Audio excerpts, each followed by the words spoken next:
Good trouble beats fake peace any day. But you need to understand when to stand firm, what to negotiate, and then you need to identify one step you'll schedule this week to protect your neighbors. Stick around and I'll share a secular guide to principled conflict. We'll talk about ends versus means. I'll give you a compromise compass, and then I'll share a practical step you can put on the calendar this week. Welcome to another bonus edition of the MTB Podcast, a segment of the weekly episode that I call Afterthoughts. This is my favorite part of these weekly presentations because it gives me a chance to dig a bit deeper into something that came up during the main episode. In our gospel reading for the main presentation this week, Jesus says, "I didn't come to bring peace, but division." So what do we do with that? Well, take a breath. I'm not here to endorse family feuds or turn your group chat into a demolition derby. We're reading this through a secular values-first lens. So what that means to us is that sometimes telling the truth creates friction before it creates healing. That's not chaos, that's clarity. Here's the thesis in plain English, borrowed from Martin Luther King Jr. Real peace isn't the absence of tension, it's the presence of justice. The quiet that lets harm continue, that's not peace. It's a lid on a boiling pot. When we fight for the common good, when we focus on dignity, fairness, and safety, division is inevitable. Not because we're cranky or love to argue, though that does describe me from time to time. No, division is inevitable because there will always be those who, for whatever reason, are going to push back against universal dignity. If you've ever been called divisive for asking that everyone be treated humanely, welcome to the club. We have snacks to share. They're labeled accountability and care. So tonight is about principled conflict. How to keep your heart soft and your spine strong. We'll sort out what's non-negotiable, things like everyone gets to thrive, from what's flexible, things like methods, timelines, or even the messaging. We'll talk about when to stand firm, when to bargain, and how to act locally without burning out. Because you can compromise on how we include everyone, but not on whether we include everyone. By the end, my hope is that you'll feel steadier about naming harm, that you'll be clearer about your next move, and that maybe you'll be a little more practiced at rocking the boat without sinking it. Okay, let's talk about division and peace, because those words get tossed around like confetti at a parade, and just like confetti, they tend to make a mess. There's false peace, which is quiet, order, and compliance, while harm keeps humming right along. You know the drill.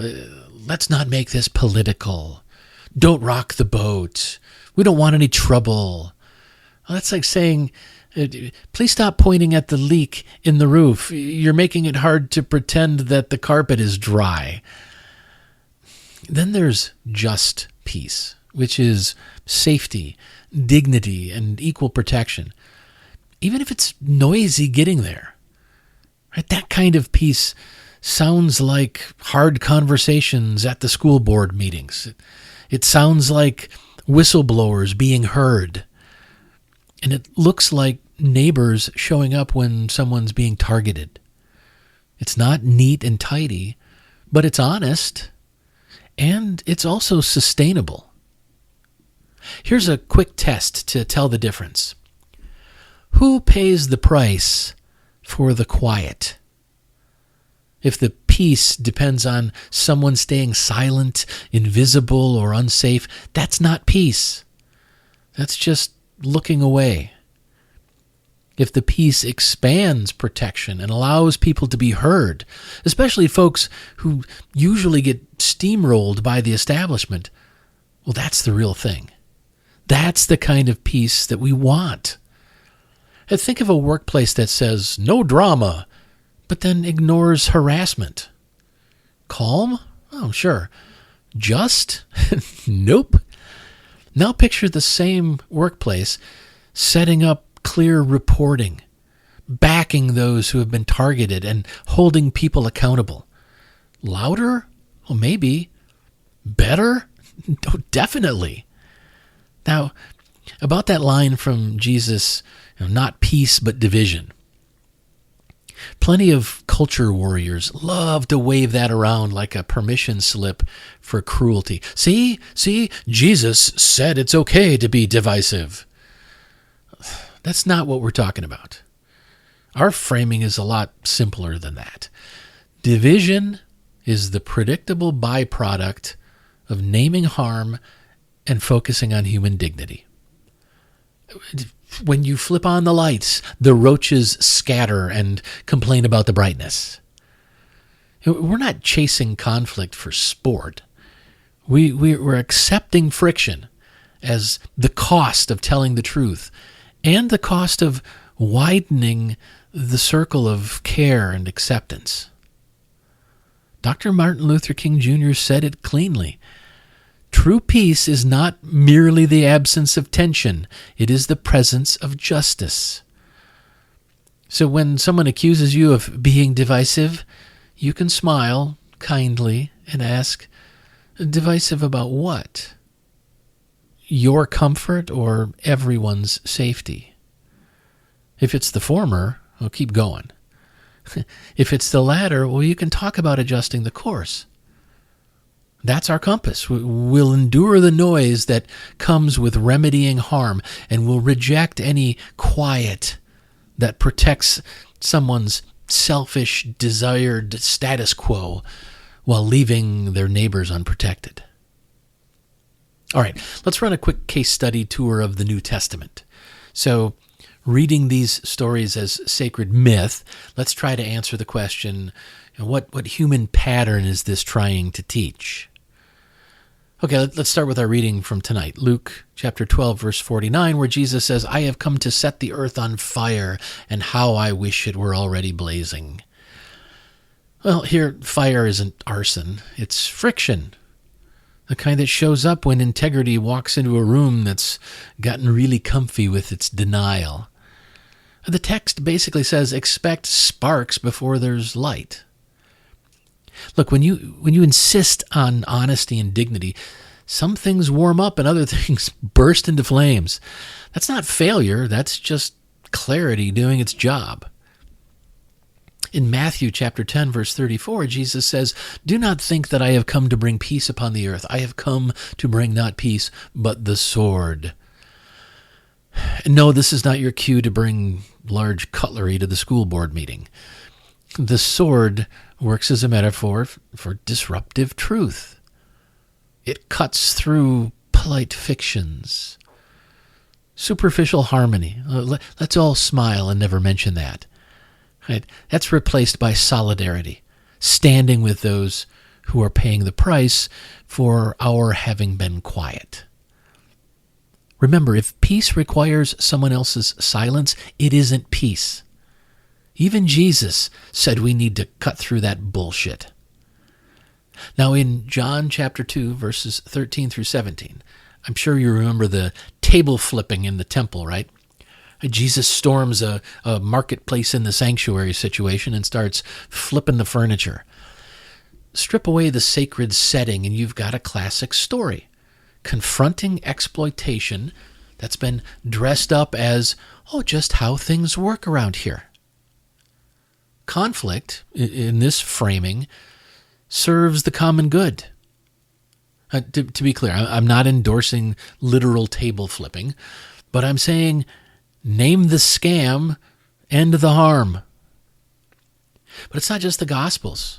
We see plenty of other instances in the New Testament when we're told to choose tension over false peace.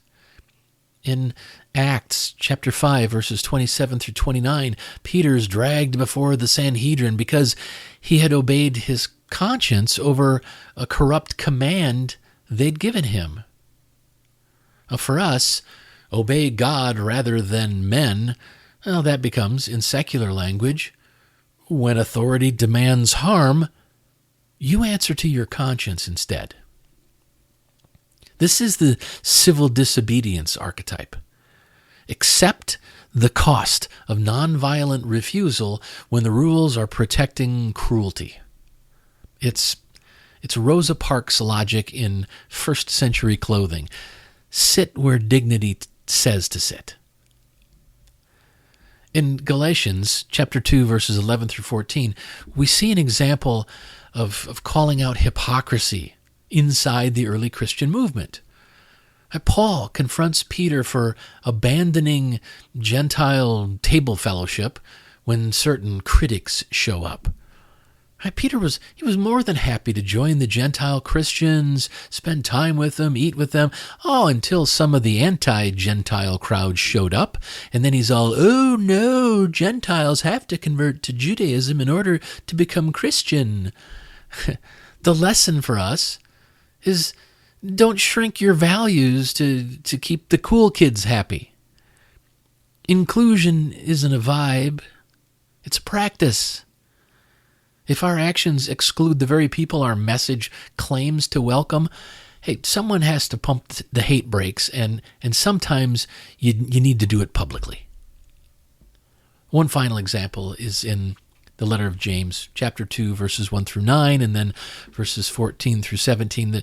The verses they're about partiality, paying attention to the people with the finest clothing and catering to them, while the second set of verses are the fairly famous faith without works commentary. The letter of James, at least in these verses, is painfully practical. Favoritism isn't a value. In fact, it's anti-value. And belief that never actually helps anyone is just a lie. If our convictions don't turn into groceries, rent relief, transportation to good jobs, votes, and protection, well, they're just empty words. Values are action verbs, and these verses from James make that perfectly clear. Anyway, here's the takeaway. Even inside the canon of the Bible, conflict shows up as legitimate, sometimes necessary, when it protects the vulnerable and widens the circle of care and acceptance. Integrity creates friction before it creates change. Right? Disruptive truth, it trades fake harmony for real solidarity. That's what we're working for. Confronting exploitation, refusing harmful orders, checking our own hypocrisy, and turning values into action. These aren't signs that we've lost the plot. They're signs that we've finally found it. Okay, let's put a simple compass in our pocket, shall we? Because when the debate gets loud, it helps to know which way is true north. So first, the non-negotiables. And these would be the ends, if you will. These are destination-level commitments. They're not bargaining chips. These are things like universal human dignity and equal protection, freedom from cruelty, scapegoating, and disenfranchisement, and real access to those things that allow us to thrive, things like safety, housing, healthcare, education, meaningful work. If a proposal threatens any of that, we've lost the plot. Everything else, the means, right, what we do to get there from here, is negotiable. Right? Policy mechanisms, timelines, funding formulas, governance models, who's in the coalition, how we message things, the order we do things. In short, we can compromise on how to include everyone, not on whether to include everyone. So those are the non-negotiables, the ends. So here's the compromise compass. I think 4 quick quadrants you can run in your head before you hit reply all to the email. The first point of the compass, accept. Okay? If the ends are protected and the means are solid, then let's proceed. Right? For example, a city expands tenant protections and funds eviction prevention. The rollout is phased over 6 months, and maybe not perfect, but the protections are intact. The phase-in is practical, so green light, we accept. That's the first compass point. The second point of the compass, adjust.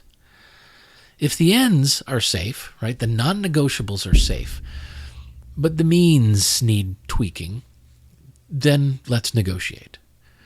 For example, universal school meal access is funded, but the formula shortchanges smaller districts. The goal, no hungry kids, still stands, but we need to go back and fine-tune the numbers so the implementation doesn't punish certain kids. Okay, the third point of the compass, fight. If the ends get carved up, right, rights are narrowed or eliminated, people are excluded, then it's time to escalate. So, for example, a public safety bill that quietly adds voter ID hurdles aimed at students or immigrants. Right? That's disenfranchisement dressed as housekeeping. So we rally, we amend, and if we need to, we block it. Right? We fight. And the fourth and final point of the compass, abandon. If the means require harm, right, cruelty, lies, disenfranchisement, then we walk away and we reroute. We try something else. For example, we can fund the shelter if we criminalize sleeping outside. Nope, that's trading help for punishment. No deal is acceptable when it depends on someone else's dehumanization. So those are your 4 compass points. Accept, adjust, fight, or abandon. Here are a few pro tips to help you navigate. When someone says, let's be realistic, ask them, realistic about what? Our budget or other people's humanity? Right? Budgets can be adjusted. Human worth can't. If you hear, we need a compromise, reply, great. On methods, the outcome is non-negotiable. Everyone belongs in the circle of care. If a plan looks tidy on paper but fails the dignity test in real life, that's not good policy. If anything, that's PR with a bit of sugarcoating. Don't accept it. And remember, timelines can be a bit flexible. People's rights can't. It's fine to phase a program in, just don't phase whole groups of people out. Think of it this way. The ends, what we're shooting for, they're the guardrails. The means, that's kind of the steering wheel. Guardrails keep you from sailing off a cliff. Right? You need to stay focused on the ends. The wheels, steering wheel, it lets you take the safest, smartest path. It allows you to navigate as long as you're within the guardrails. Keep your eyes on the road. Right? Human dignity, equal protection, real access to things that allow us to thrive. And feel free to change lanes if you need to. When in doubt, run the compass test. Say the quiet part out loud. And choose the path that leaves the most people safer tomorrow than they were today. Okay, so let's get practical. Clipboards are optional here. Just kidding. I'll put this all into a blog post, so just try to listen and understand, and make sure you're subscribed to my newsletter at thecodaproject.com to make sure you get notified when I publish it. Anyway, principled conflict is just values with a to-do list. So here's the playbook to use when something's wrong and the stakes are very human. So, step 1, name the harm precisely. Vague outrage is exhausting. Precision is power. Write a one-sentence harm statement. Who's being hurt, how, and by what rule or practice. So, for example, unhoused residents are being ticketed for sleeping outside because the city closed the warming center early. Okay, great. Now you can target the fix. There's a bonus tip. Collect at least a couple short stories and one data point related to this statement, this one sentence harm statement. You'll probably need all three. All right, step 2, choose a lever.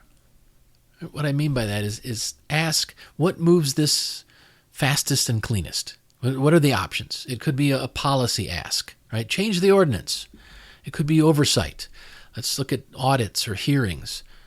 Or budget, right? Fund the warming center. You could rely on an election, right? Hold the officials accountable. Contact the media, right? Bring a little sunlight to this situation. Whatever it is, pick one primary lever and then one backup. So if you try to push every lever at once, you'll look like Lucy and Ethel on the candy assembly line. You'll be busy, but definitely not very effective. So pick one lever and then one main lever and then a backup. All right, step 3, abed melech your access. If you remember in our main episode, a reading from Jeremiah, remember how abed melech used his position to help Jeremiah? Well, you need to figure out how to turn any of your advantages into lifelines. Right? Got a title? Use it to get a meeting. Are you bilingual? Be a translator. You're a lawyer? Review the draft. Heck, if you're a night owl, take the late shift on the phone tree. Got a minivan? Great, help with logistics. The point is simple. Use status, skills, and relationships to pull people out of the proverbial cistern, not to admire the ropes that lowered them down. Step 4. Build a coalition and give people jobs they actually want. So start thinking of roles, not heroes. So things like research. You need someone to find the facts. Legal. Check the guardrails. What can and can't be done. Logistics are important. Spaces to meet. Signs. Snacks. Don't forget the snacks. You need storytellers to share the human side of things. Maybe even a care team, right? To nurture relationships, de-escalate conflict, follow up with people. Put names next to roles and exchange phone numbers like you mean it. It might sound silly, but like I said, a movement with no snack plan is nothing more than a meeting that ends early. Step 5, climb the non-violent escalation ladder one rung at a time.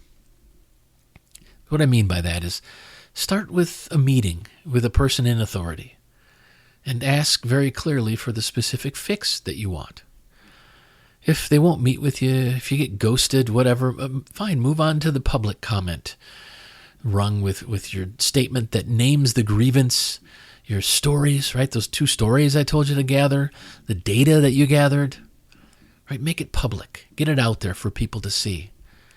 The next rung of the nonviolent escalation ladder might be an op-ed or a letter to the editor.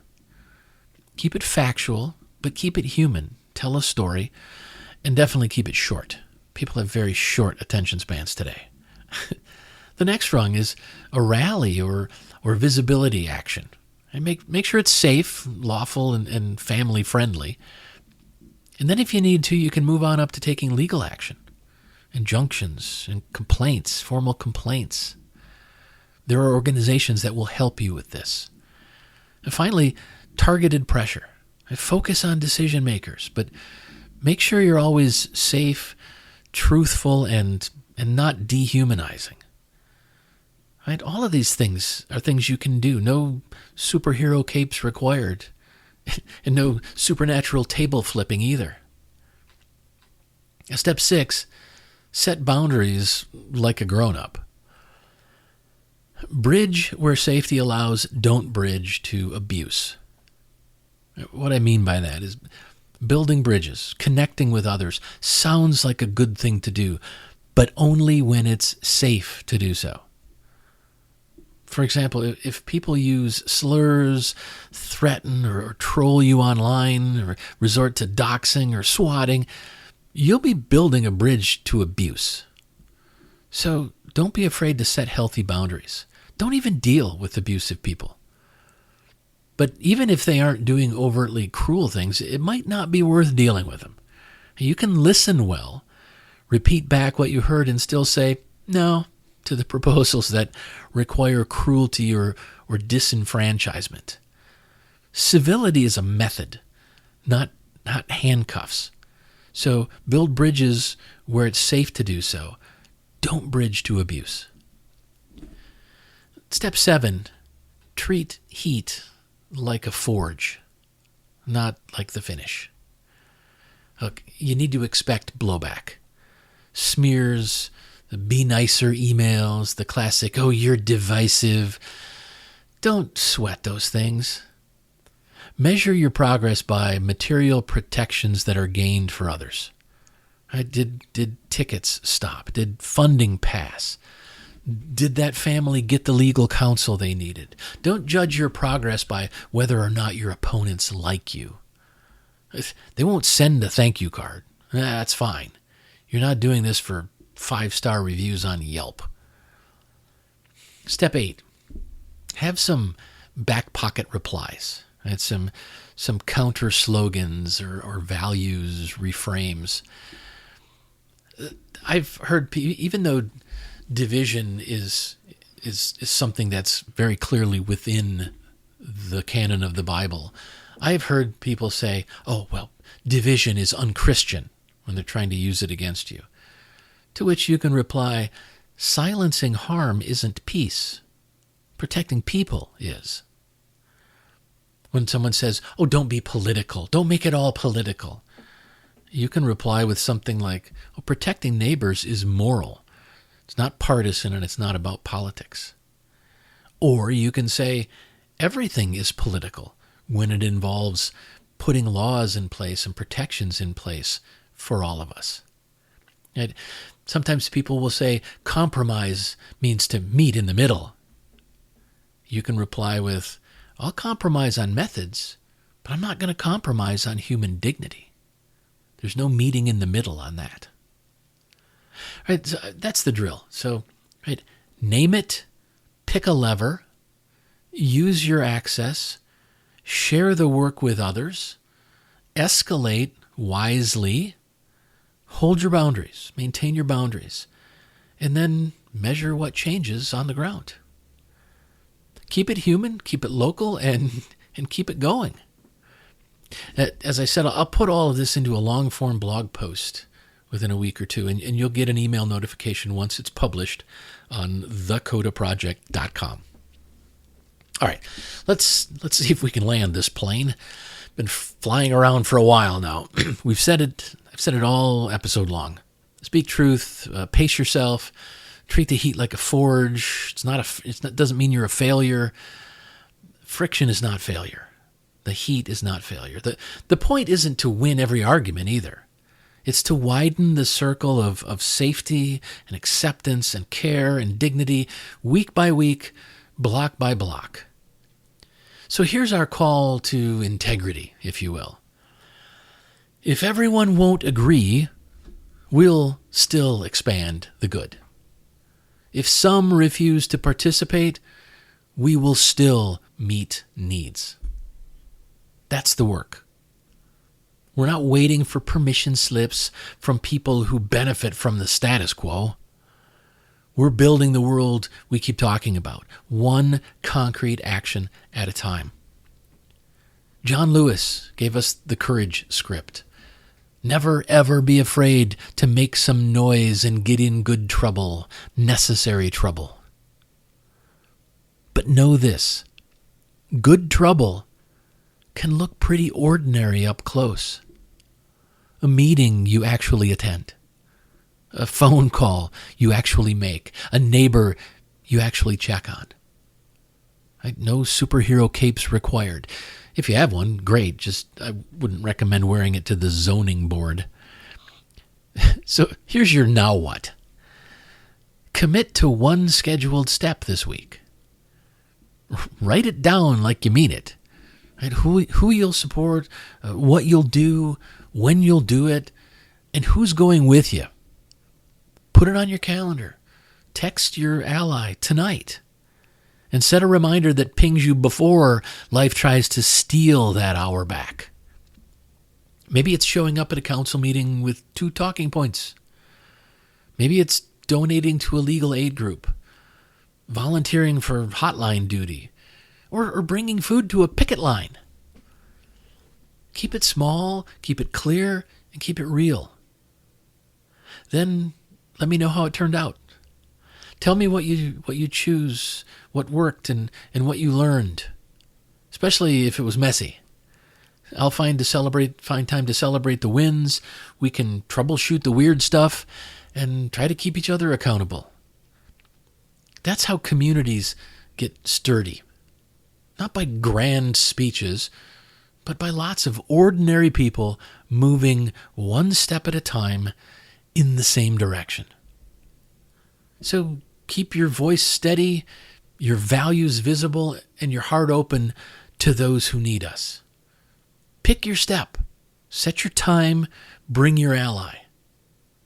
And let me know how it goes so we can compare notes.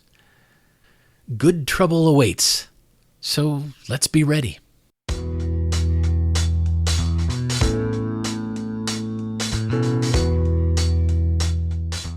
Thanks for joining me for this episode of Afterthoughts. If you want to keep up on everything I'm doing, please head over to thecodaproject.com and subscribe to my newsletter. You'll get notifications whenever I publish anything, and I'll also keep you updated on the weekly live streams of mythologizing the Bible. Also, if you subscribe for free over at the Coda Project, you'll start receiving my resource called the Weekly Compass. This is a brief, once-a-week guide on a single core value. Think of it as a mini lesson plan for personal growth. It's perfect for families, students, and adults because I include discussion questions designed for each age group. Each weekly issue centers on a short reflection about the week's value, followed by discussion questions that are tailored for different age groups, from kids to college students to adults. And then a simple take action step, like a small challenge or exercise you can do to put that value into practice.